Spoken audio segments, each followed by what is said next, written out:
ஓம் ஜெய் சீதாராம். ராதே கிருஷ்ணா. அன்பு நண்பர்களே, உங்கள் அனைவரையும் எனது தெய்வீக பயணம் யூடியூப் சேனல் சார்பாக அன்புடன் அழைக்கின்றேன். நாம் தற்போது கேரள மாநிலத்தில் உள்ள திருக்கோயில்களை தரிசனம் செய்து வருகின்றோம்.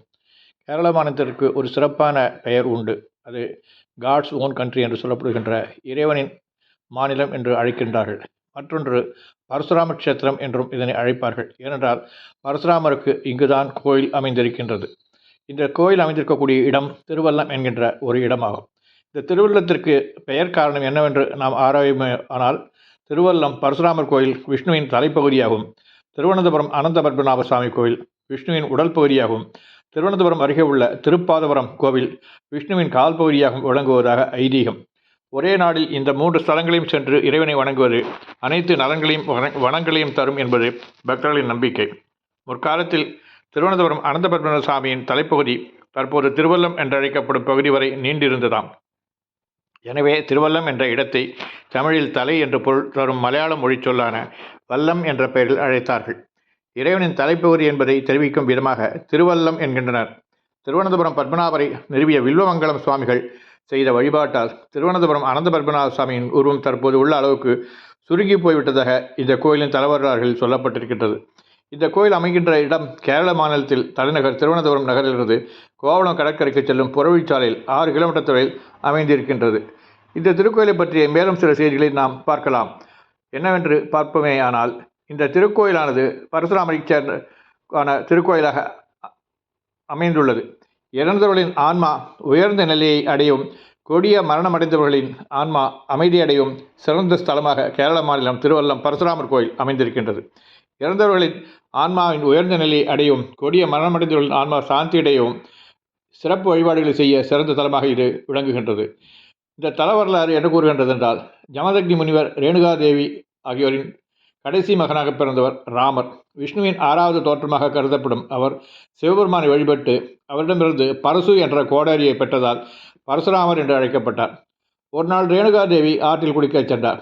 அவர் குளிப்பதற்காக ஆற்றில் இறங்கிய போது வானத்தில் சென்று கொண்டிருந்த ஒரு கந்தர்வனின் நிழல் அந்த ஆற்று நீரில் தெரிந்தது. ஆற்று நீரில் தெரிந்த நிழல் உருவத்தை பார்த்து அவர் வியப்படைந்தார். இந்த காட்சி தியானத்தில் இருந்த ஜமதக்னி முனிவரின் மனத்தில் தோன்றி மறைந்தது. உடனே ஜமதக்னி முனிவர் தனது மகன் பரசுராமர் அழைத்து, உன் தாய் கந்தர்வன் ஒருவனை பார்த்து மயக்கம் கொண்டு விட்டாள், உடனடியாக அவளை கொன்றுவிட்டு திரும்பி வா என்று ஆணையிட்டார். தந்தையின் ஆணையை கேட்ட பரசுராமர் தனது தாய் என்றும் பாராமல் ரேணுகாதேவியை கொன்றுவிட்டு திரும்பினார். திரும்பி வந்த அவர், தந்தையே, தங்களின் ஆணைப்படி நான் தங்களது மனைவியை கொன்றுவிட்டேன். ஆனால் தற்போது நான் தாயை இழந்து நிற்கின்றேன். என் மனம் தாய் அன்பை வேண்டி நிற்கின்றது. என் தாயின் உடலை உயிர்ப்பித்து தந்திட வேண்டும் என்று வேண்டினார். ஜமதக்னி முனிவரும் தான் சொன்னதை கேட்டு எந்த மறுப்பும் சொல்லாமல் தன் தாயையே கொண்டு திரும்பிய மகனின் வேண்டுகோளை நிறைவேற்ற முன்வந்தார். உடனே அவர் தன் மனைவியின் உடலுக்கு உயிர் கொடுத்து முன்பு போலவே திரும்பி வரச் செய்தார். இன்னொரு நாளில் ஜமதக்னி முனிவருடன் பகை கொண்டிருந்த அரசன் ஒருவன் யாரும் இல்லாத வழியில் ஆசிரமத்துக்கு சென்று கண்களை மூடி தியானத்தில் இருந்த ஜமதக்னி முனிவரை கொன்றுவிட்டு தப்பிச் சென்று விட்டார். இதனை அறிந்த பரசுராமர் அந்த அரசனை தேடிச் சென்று கொன்றார். அத்துடன் அரச குலத்தினர் அனைவரையும் தானே அழிப்பதாகவும் சபதம் செய்தார். அதே வேளையில் திருமணம் செய்து கொண்டிருக்கும் அரசர்களை மட்டும் 1 வருடம் வரை கொள்வதில்லை என்று முடிவும் செய்து கொண்டார். செய்த சபதத்தின்படி அரச குலத்தைச் சேர்ந்த பலரையும் தேடிச் சென்று அவர்களுடன் சண்டையிட்டு அவர்களை அழித்துக் கொண்டிருந்தார். சில ஆண்டுகளுக்கு பிறகு தன் தாயை கொன்றது, அரசர்களை போட்டியிட்டு கொண்டது போன்ற செயல்கள் அவரது மனதில் ஒரு அழுத்தத்தை ஏற்படுத்தி அவருக்கு பெரும் துன்பத்தை தந்தது. அந்த துன்பத்திலிருந்து விடுபட விரும்பிய அவர் இனி எவருடன் போர் செய்ய வேண்டாம் என்று முடிவெடுத்து இறை வழிபாட்டில் ஆர்வம் காட்டத் தொடங்கினார். தான் செல்லும் இடங்களெல்லாம் இறை உருவங்களை நிறுவி அதற்கு சிறப்பு வழிபாடுகளும் செய்தபடி பயணித்துக் கொண்டிருந்தார். அப்படி ஒரு நாள் கேரள மாநிலத்தில் ஓடிக்கொண்டிருந்த கரமனை ஆற்றில் நீராடி கொண்டிருந்தார். அந்த ஆற்றில் அவருக்கு சிவலிங்கம் ஒன்று கிடைத்தது. அந்த சிவலிங்கத்தை ஆற்றின் கரைப்பகுதியில் நிறுவி வழிபாடு செய்ய தொடங்கினார். அப்போது அவர் தன் தாயை கொன்ற பாவம், பல அரசர்களை கொன்ற பாவம் எல்லாம் நீங்கியதாக உணர்ந்தார். அந்த கோயிலிலேயே தன் தாயின் ஆன்மா உயர்வுக்காகவும் மகிழ்ச்சிக்காகவும் ஆன்மா அமைதி வழிபாட்டு சடங்கினை பித்ரு தர்ப்பணம் செய்தார். அந்த சடங்கிற்கு பின்பு அவருடைய அம்மாவின் ஆன்மா உயர்வு கிடைத்தது தெரிந்து மகிழ்ந்தார். அவருக்கு ஏற்பட்ட இந்த மன வருத்தமெல்லாம் மறைந்து போனது. பரசுராமர் சிவபெருமானை வழிபட்ட இடத்தில் அவரது பாதம் பொறிக்கப்பட்ட பீடம் ஒன்று இருக்கின்றது. இந்த பீடத்தின் அருகில் பரசுராமர் கோடையுடன் இருக்கும் சிலை இன்றும் இருக்கிறது. இங்குள்ள பீடத்திற்கு தினசரி வழிபாடு செய்யப்படுகின்ற இந்த கோயில் அமைப்பு எப்படி இருக்கின்றது என்றால், கரமனை ஆறு, கிள்ளி ஆறு, பார்வதி புத்தனார் ஆறு ஆகிய 3 ஆறுகள் சேரும் இடத்தில் அமைந்திருக்கும் இந்த கோயிலில் சிவன், விஷ்ணு, பிரம்மா என மூவருக்கும் தனித்தனி சன்னதிகள் இருக்கின்றன. இங்குள்ள சிவபெருமானை பரசுராமரும் விஷ்ணுவின் தோற்றமான வியாதவியாசர், விபாகரண முனிவரும் பிரம்மாவை ஆதிசங்கரனும் நிறுவினார்கள் என்று இந்த கோயில் தலவரலாறுகள் கூறுகின்றன. இந்த கோயில் வளாகத்தில் பகவதி, கணபதி ஆகியோருக்கும் சிலைகள் அமைக்கப்பட்டிருக்கின்றன.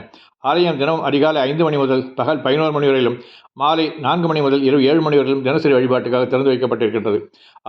ஆலயத்தில் திருவோணம், ஆராட்டு மற்றும் பரசுராமர் ஜெயந்தி என்றும் 2 விழாக்கள் சிறப்பாக கொண்டாடப்படுகின்றது. இந்த ஸ்தலத்தில் பரசுராமர் தனது தாயின் ஆன்மா உயர்வுக்காக வழிபாட்டினை செய்திருக்கின்றார். இதேபோல் ஆதிசங்கரர் அவருடைய தாய் ஆரியாம்பாளின் ஆன்மா உயர்வுக்காகவும் வழிபாட்டினை செய்திருக்கின்றார். இதனால் இந்த கோயில் ஆன்மா உயர்வுக்கான வழிபாட்டிற்கும் கொடிய மரணமடைந்தவர்களின் ஆன்மா அமைதிக்காகவும் வேள்விக்கும் சிறந்த இடமாக கருதப்படுகின்றது. இங்கே பலி, கர்மம், பித்ரு தர்ப்பணம், திலஹோமம் ஆகியவை செய்யப்படுகின்றது. இங்கு தினசரி காலை 6 மணி முதல் 10 மணி வரை பலி, கர்மம், பித்ரு தர்ப்பணமும், காலை 6 மணி முதல் 10:30 மணி வரை திலஹோமமும் செய்யப்படுகின்றன. இங்குள்ள விஷ்ணுவின் தோட்டத்திலான வேதவியாசர் சன்னதியில் குழந்தைகள் கல்வி சிறப்பு பெற்றிட வேண்டி சிறப்பு வழிபாடுகள் செய்யப்படுகின்றன. அங்குள்ள பிரம்மன் சன்னதியில் நோயற்ற நீண்டகால வாழ்வு வேண்டி வழிபாடுகள் செய்யப்படுகின்றன. இங்குள்ள பரசுராமர் பாதம் பொறிக்கப்பட்ட பீடத்தின் முன்பாக அமைதியான மனநிலை அளிக்க வேண்டி பலரும் வணங்கி செல்கின்றார்கள்.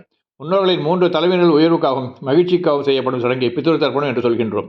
பித்ரு உலகத்த தேவதைகளான வசு, ருத்ரா ஆதித்யர்களை எள் மற்றும் தண்ணீரால் நினைத்துக் கொண்டு இந்த சடங்கு செய்யப்படுகின்றது. இந்த சடங்கின் முடிவில் எள் கலந்த தண்ணீர் இறந்தவர்களின் பூலிகள் செய்த செயல்பாடுகளுக்கேற்ப தற்போது அடைந்திருக்கும் நிலையில் அமிர்தமாகவோ, நெய்யாகவோ, தண்ணீராகவோ, பாலாகவோ, புல்லாகவோ, இரத்தமாகவோ மாறி அவர்கள் பெற்றுக்கொள்ளும்படியாக வேண்டிக் கொள்ளப்படுகின்றது. இதன் மூலம் அந்த ஆன்மா மகிழ்ச்சியையும் உயர்வையும் அடையும் என்பது இந்த சடங்கின் நம்பிக்கையாகும். பாருங்கள் நண்பர்களே, கேரள மாநிலத்தில் உள்ள இந்த சிறப்பான திருக்கோயிலை தாங்களும் தரிசனம் செய்ய வேண்டி இந்த பதிவினை வெளியிடுகின்றேன். நன்றி, வணக்கம்.